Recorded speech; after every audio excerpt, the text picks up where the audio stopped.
Airport పరిసరాల్లో బడా భవనాలు కట్టకూడదన్నటువంటి రూల్ ఎట్లయితే ఉంటుందో, సరే దాన్ని అమలు చేయక ఫెయిల్ అయినటువంటి సందర్భంలో ఇప్పుడు అవి కూడా కూల్చడానికి సంబంధించి నోటీసులు ఇస్తున్నటువంటిది సివిల్ ఏవియేషన్ డిపార్ట్మెంట్ ఆయా రాష్ట్రాలకు కూడా చెప్తుంది. ఎందుకంటే విమానం చుట్టుపక్కల 2 అంతస్తులు 3 అంతస్తులు ఉండకూడదన్నటువంటి విమానాశ్రయానికి దగ్గరలో, ఎస్పెషల్లీ ఇంటర్నేషనల్ ఫ్లైట్స్ విషయంలో చాలా జాగ్రత్తగా ఉండాలి.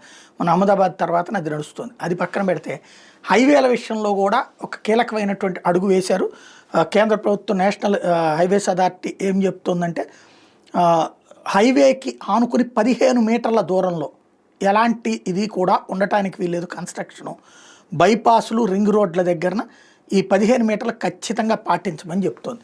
ఎందుకు అంటే, ఒకవేళ రోడ్డు ఎక్స్పాండ్ చేయాలనుకున్నప్పుడు ఈ 15 మీటర్లు బఫర్ జోన్గా ఉంటుంది. రెండోది వచ్చేటప్పటికి 15 మీటర్లు ఉంటాయి అంటే ఒక్కోసారి ఏ యాక్సిడెంట్ ఒక వెహికల్ ఒకదాన్ని గుద్దినప్పుడు సర్రమని వెళ్తే హయ్యెస్ట్ వెళ్ళగలిగేది 10 అడుగుల దాకా వెళ్తుంది, 10 మీటర్ల దాకా వెళ్తుంది. 15 అంటే హయ్యెస్ట్ అనమాట. అక్కడ దాకా వెళ్ళి ఆగిపోతుంది, ఇది బాగా ఈడ్చి గుద్దినా సరే.